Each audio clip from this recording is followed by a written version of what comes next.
Les Algériens, les Algériens, les Algériens. Les Algériens. L'Algérie et L'Algérie. L'Algérie. L'Algérie. L'Algérie. Les Algériens. L'Algérie. Devant l'Algérie. Algérien. L'Algérie. D'origine algérienne. Algérien ou L'Algérie. Les Algériens. Parce que la France survivra au jugement algérien, au jugement polonais ou au jugement de l'ONU. Non, surtout qu'on peut faire une remarque au gouvernement algérien, c'est qu'avant qu'il nous donne des leçons, qu'il protège son propre peuple, qu'il commence à mettre fin à la corruption. Et y compris le peuple kabyle, si je peux me permettre. C'est l'une des images du jour. Le président algérien Abdelmajid Tebboune reçu par le pape Léon XIV. L'Algérie n'existe pas, c'est une invention de la France, ma chère Léa. L'Algérie n'existe pas, c'est une invention de la France, ma chère Léa. Et ta grand-mère, grosse de tes morts. C'est un pays qui a été le nôtre. Je rappelle que l'Algérie était un département français, mon cher Thierry. Et je te donne un bouquet de fleurs, etc. L'Algérie était un département français, qui a eu des Français d'Algérie qui ont vécu là-bas, qui ont créé de la richesse. 1, 2, 3, 4, 5, 6, 7, 8, 9, 10. 31. Alors maman, ça tourne l'usine. La folie Roger. 5, 5, 5, 5, arrête chetan, hein, là, ça marche, ça marche. 10. Cet aplaventrisme grotesque à l'égard des autorités algériennes, ça suffit. Il faut dire aux Algériens, nous Français, nous avons été colonisés par Rome et nous sommes très fiers d'avoir été une colonie romaine. Alors ils s'en foutent ces Romains. Vous avez été une colonie française, nous avons fabriqué, nous Français, l'Algérie, eh bien vous devriez être fiers d'avoir été fabriqués par la France. Et maintenant on passe à autre chose et on fait la paix. Et vous Algériens, vous êtes un grand peuple, faites comme nous en 1789, débarrassez-vous de ces tyrans. Et ta grand-mère, grosse de tes morts. Londres craint ce soir que l'Algérie soit en mesure de construire la première bombe atomique musulmane. La première bombe atomique musulmane. Bizarre. Dégueulasse. C'est la misère. La misère noire avec les colons.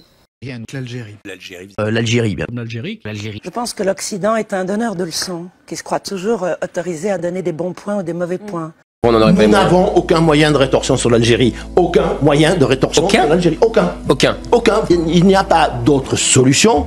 On peut le déplorer, je suis le premier à le déplorer, mais c'est ainsi que la diplomatie et la politique. Alors, il se trouve en plus que nous sommes dans une situation très compliquée et très mauvaise, puisque nous sommes fâchés, semble-t-il, éternellement avec la Russie, que la Russie, encore une fois, est le premier allié de l'Algérie, que derrière la Russie, après, il y a la Chine, et que même les États-Unis sont en train de se rapprocher de l'Algérie. Oui. La France ferait bien de se calmer un tout petit peu et de considérer ses relations avec le monde. Je ne sais pas pour qui on se prend. Oui. Mélanie, l'Italie, accueille le président algérien Tebboune en grande pompe. Alors, je vous le cache pas, je suis extrêmement déçu. C'est une grande déception pour moi. Pourquoi? Parce que j'aurais préféré que ça soit la France, mon pays, qui accueille le président algérien Tebboune, pour faire enfin une vraie paix, enfin avoir des vrais accords économiques. Mais non, vu que la France elle est sous tutelle de qui vous savez, on préfère soutenir des gens comme les ricains et l'entité génocidaire, qui nous rapportent absolument rien, qui nous mènent droit dans le mur, au lieu de faire des accords avec des pays avec qui on a tout à gagner. Parce que, en plus que l'Algérie économiquement, en fait, c'est l'avenir, c'est une porte sur l'Afrique. Ça pourrait nous permettre d'avancer, faire en sorte que le peuple français puisse vivre mieux. Mais non, on a un gouvernement d'incompétents qui balaye ça d'un revers de main, qui fait de l'Algérie notre ennemi. Alors qu'en fin de compte, nous avons tout pour être frères, tout pour être amis. Nous avons énormément de franco-algériens sur notre sol. Et nous pouvons faire en sorte d'avancer tous ensemble, main dans la main, vers la paix et vers un avenir économique radieux. Mais non, le gouvernement français, il fait tout le contraire. Voilà pourquoi je suis déçu. Moi, je vous le dis à tous mes amis algériens, Méhana, et tous ceux que je peux suivre et tous ceux qui me connaissent, à mon frère Djilali, j'aurais préféré vraiment que ça soit la France qui ait des accords économiques et de paix et qui avance ensemble avec l'Algérie. Bon allez, ça suffit. Papier, carte de séjour. Ils sont en train de raconter des histoires au peuple français. Et 60%, 65% des Français n'ont rien à voir avec ça. C'est une minorité haineuse qui cultive la haine, qui veut salir l'Algérie. Et qui n'arriveront pas. La visite officielle du président algérien Abdelmadjid Tebboune en Italie, suivie de très près derrière les Alpes. La France, au bord d'un véritable malaise suscité par l'impact de l'escale italienne du chef d'État algérien, reçu par les honneurs au palais officiel du gouvernement transalpin. Et c'est encore une fois par la voix de ces relais médiatiques que la France nostalgique et revancharde aiguise ses lames pour s'attaquer à deux pays souverains réunis par leur volonté commune d'aller de l'avant et de promouvoir leurs relations bilatérales loin de toute forme d'ingérence ou de provocation intempestive. L'entente entre Alger et Rome provoque l'ulcère à Paris et sur le plateau de CNews, l'on n'arrive plus à se contenir. Il y a deux niveaux de lecture. En tant que Français, c'est humiliant, c'est insupportable de voir en réalité cette visite. Donc ça, c'est extrêmement humiliant quand on est Français et c'est quelque chose de difficilement supportable. Ensuite, on voit bien que si Giorgia Meloni le fait, c'est qu'elle se sent autorisée à le faire. En tout cas, elle n'a absolument pas peur de nous. Et d'ailleurs, vous voyez bien, c'est une visite d'État avec tout le protocole. C'est absolument pas une visite. Remise de fleurs, etc. C'est pas du tout une visite discrète. Non. Ah ben non, mais c'est le moins qu'on puisse dire. Donc tous les symboles sont là. C'est douloureux quand on est Français de voir ces images. Les mecs sont possédés. Ils sont complètement fumés, quoi. La chaîne appartenant au milliardaire Vincent Bolloré tente en vain de salir une relation fructueuse basée sur le respect et l'intérêt mutuel, d'autant plus que la logique mercantile de cet homme d'affaires, dont le business en Afrique a pris un sérieux coup derrière la tête durant les dernières années, refait surface sur les plateaux médias aux pilules des commentateurs acquis à sa cause. Un réflexe néocolonial révolu et anachronique qui ressurgit au moment où l'Algérie a toutes ses cartes en main et œuvre, en compagnie de son voisin italien, à faire du dialogue euro-méditerranéen un tremplin pour une intégration économique et politique réussie entre deux continents et deux rives qui se juxtaposent. L'Algérie. Algérien de l'Algérie. L'Algérie. Quand ces règles ne sont pas respectées, il faut les abroger et les changer. L'Occident a dominé le monde. Nous l'avons dominé depuis la fin du XVIIIe siècle. Et aujourd'hui, c'est fini. Et ces pays, au fond, nous disent, eh bien, ça y est, c'est fini, vous n'êtes plus les maîtres du monde. Nous comptons. Nous avons aussi notre vision du monde. Donc, c'est la fin du moment occidental. Est-ce la fin du dollar? Est-ce la fin du dollar? L'année vert, un outil de domination et d'influence géopolitique pour les États-Unis. La fin du dollar. La fin du dollar. L'ordre international est bousculé de manière inédite. Nous le vivons tous ensemble, ce monde. Et vous le connaissez mieux que moi, mais nous sommes sans doute en train de vivre la fin de l'hégémonie occidentale sur le monde. La fin du dollar. La fin du dollar. La fin du dollar. La fin. Rentrez chez moi, ça n'arrêtez plus de crier. Rentrez chez moi. C'est un moment dur pour tout le monde, Rambo.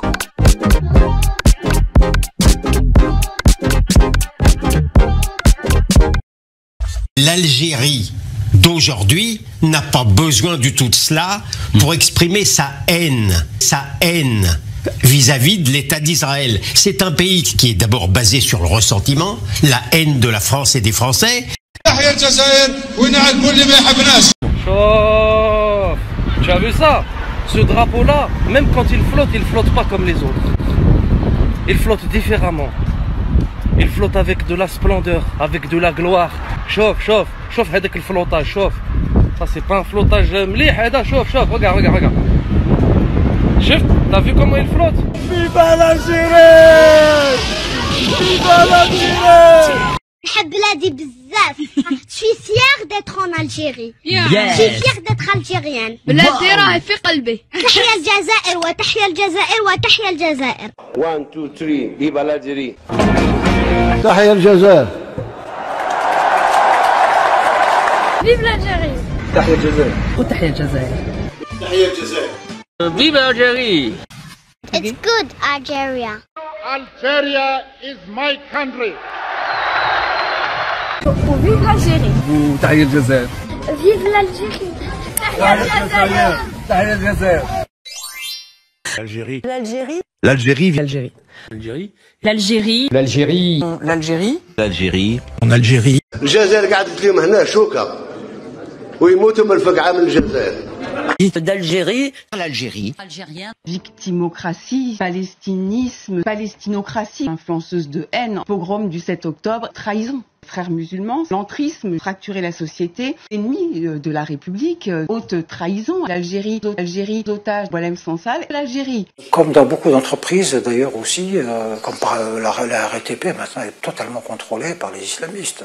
Totalement contrôlée par les islamistes. La connerie à ce point-là, moi, je dis que ça devient gênant. Ils sont en train de raconter des histoires au peuple français. Et 60%, 65% des Français n'ont rien à voir avec ça. C'est une minorité haineuse qui cultive la haine, qui veut salir l'Algérie et qui n'arriveront pas. Mesdames et messieurs, bonsoir. Le Conseil représentatif des institutions juives de France, en collaboration avec BFM, CNews, LCI et les Bisounours, ont décerné ce samedi plusieurs prix afin de rendre hommage aux êtres les plus formidables, les plus intelligents et les plus merveilleux du monde libre. C'est ainsi que le colonel Olivier Rafovitch, porte-voix de Tsahal, s'est vu remettre le prix du porte-parole le plus sympa du monde, prince de l'humanité, le plus honnête, le plus juste et le plus humble de la planète.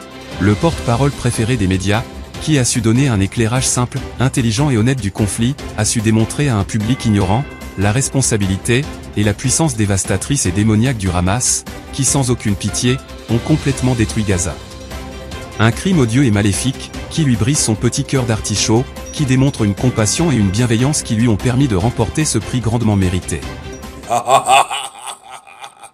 Laissez-moi rire dans le vent. Fi. Toxique dans la nature, le venin du serpent est un ingrédient miraculeux pour les pharmacologues, qui en utilisent certaines molécules dans la composition de médicaments contre l'hypertension ou le diabète, entre autres maladies. Une logique qui a poussé deux pharmacologues algériens à trouver un remède contre le cancer, en remplaçant le venin des serpents les plus dangereux, par la salive de certains sionistes, dont la teneur en toxicité dépasse largement celui des serpents les plus dangereux de la planète. Un poison naturel, présent en grande quantité dans leur bouche remplie de seum et de méchanceté gratuite, offrant au monde un venin super puissant, bouleversant ainsi la recherche. À nous les nouveaux remèdes.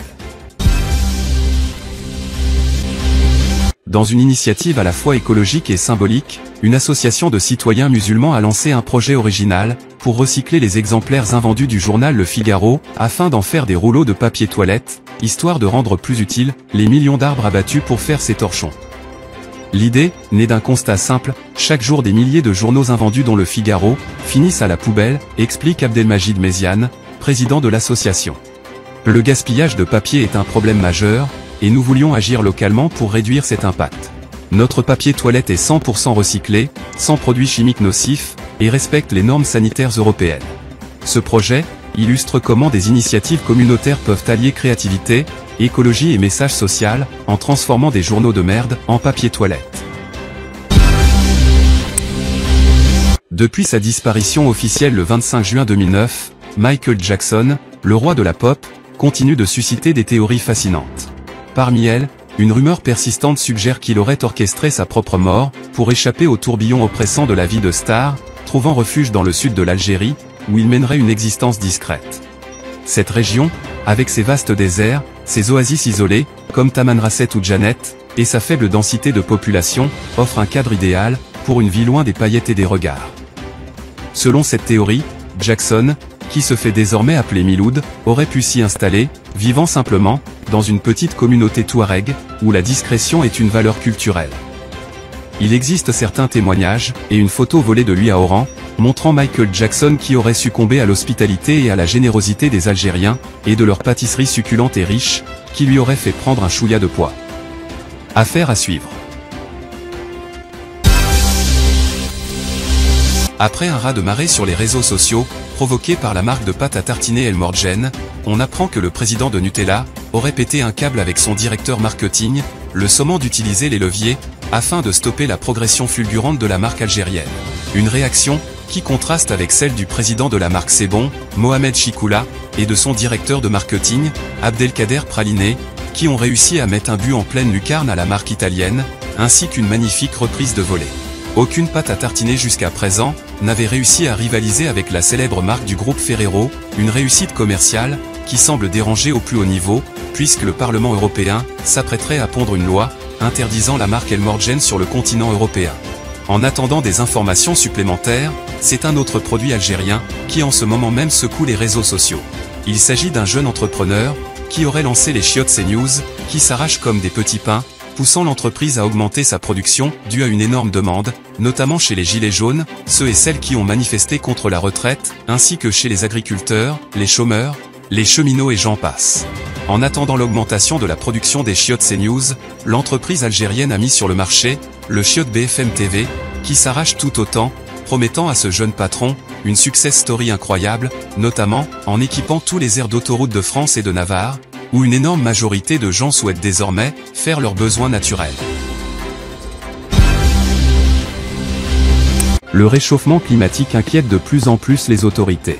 Selon une étude alarmante de Météo France, qui fait état d'un réchauffement de plus de 10 degrés dans le sud de la France, un record historique de 45 degrés à l'ombre a été enregistré ce matin à Nice. Christian Estrosi, le grand chambellan de la laïcité, a voulu rassurer les Niçois, en montrant l'exemple, et quelques techniques pour pouvoir s'acclimater aux nouvelles températures étouffantes. Un mur, en collaboration avec Israël, est en construction pour la modique somme de 200 milliards, afin de lutter contre les tempêtes de sable, qui amènent chaque année plusieurs centaines de tonnes de sable du Sahara. Une lutte, perdue d'avance selon des Maghrébins un peu taquins, qui ont suggéré au maire de Nice, d'abandonner le combat, et de renommer sa ville, Yanis. Un trait d'humour qui n'est pas passé aux yeux du maire, qui a porté plainte, pour apologie du terrorisme, antisémitisme, crimes contre l'humanité, et contre la dignité. Dans une démarche controversée, Jean Messia, figure médiatique et politique d'origine égyptienne, aurait récemment annoncé avoir subi une transfusion sanguine complète, d'un donneur de sang du Rassemblement National, qui fait de lui un véritable Français de souche. Lors d'une interview accordée à CNews, Jean Messia aurait déclaré « Si l'assimilation est dans le cœur et l'esprit, pourquoi ne pas aller plus loin en accueillant dans mes veines, le sang d'une France millénaire ?» Dans une volonté de renforcer son ancrage identitaire en tant que Français de souche, il aurait déposé une requête officielle auprès des autorités françaises, afin de faire reconnaître à titre posthume, Jeanne d'Arc, comme sa grand-mère, qu'il appelle affectueusement, Nana Jeanne d'Arc. Une preuve supplémentaire, qui honore le faillot égyptien, et qui démontre son amour sincère et incontestable, de cet homme de confiance, pour une France qu'il adore, plus que Clovis, ou le général de Gaulle. Jean Messia, qui souhaite dorénavant se faire appeler Jean Messier, a su à plusieurs reprises démontrer au CRIF, son islamophobie gratuite, et son hypocrisie de haut niveau, faisant différentes apparitions dans des émissions sur CNews, crachant son venin sur les gens de banlieue. Dans ces quartiers, on ne combat pas des voyous, on combat des peuples dont les voyous sont les bras armés. Voilà que c'est pas cool, voilà que c'est pas cool, frère. Un homme brillant, courageux, honnête et loyal, qui a remercié la France, en lui offrant un hommage grandiose et inoubliable à sa culture intemporelle.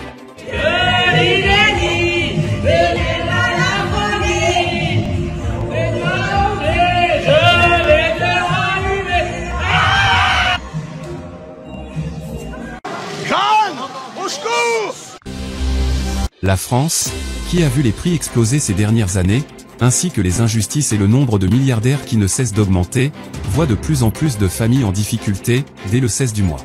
Une situation inquiétante, même chez les animaux de compagnie, qui pour certains ont dû trouver un travail, afin de venir en aide à leur maître ou leur maîtresse. Quant à certains chats débiles, pour faire face à leur peur et à la crise économique qui touche tout le monde, ont décidé de devenir fachos, et de tout mettre sur le dos des chats noirs, et plus particulièrement, sur les chats d'origine algérienne.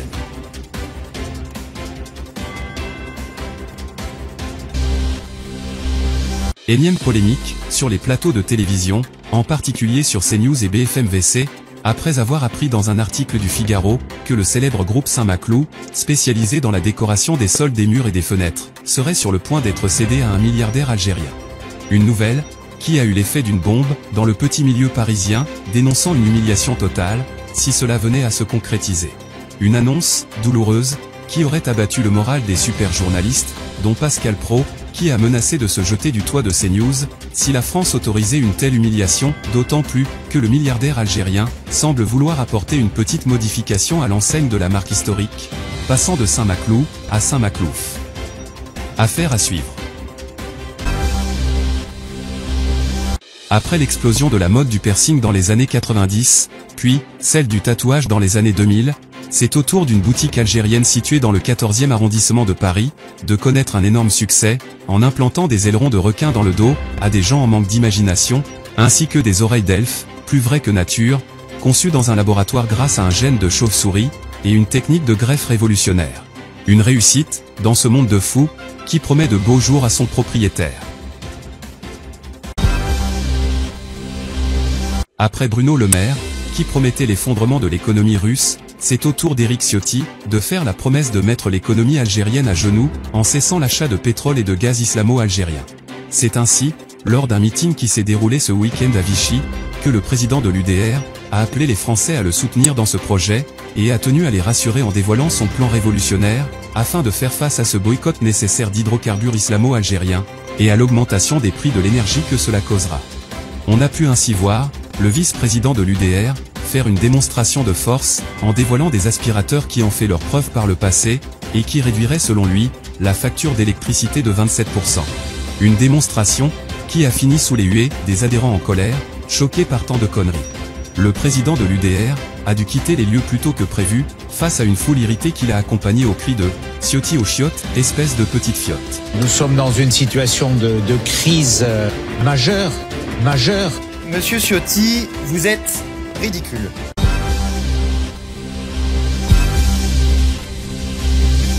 Il y a 2 mois de cela, CNews nous apprenait avec tristesse la vente à un milliardaire algérien de la célèbre enseigne Saint-Maclou, renommée avec une certaine provocation, Saint-Maclouf. Un changement de nom, qui n'a pas plu aux journalistes de CNews, et particulièrement à Pascal Praud, qui avait promis de se jeter du haut du bâtiment de CNews, si la vente se confirmait. Une promesse, qu'il n'a pas tenue, grâce à ses collègues qui ont su le raisonner. On apprend que 2 mois plus tard, il se trouverait à nouveau sur le toit de CNews, prêt à se jeter dans le vide, après avoir appris qu'une autre enseigne célèbre, Conforama, a été cédée au même milliardaire algérien, qui cette fois encore, a décidé de modifier la célèbre marque.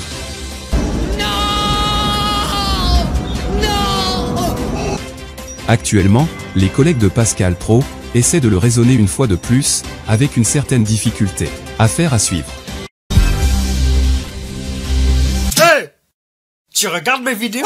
Ouais, je regarde tes vidéos, mais tu kiffes? Même pas tu t'abonnes? Allez, mets un pouce et abonne-toi. Allez, clique, mec.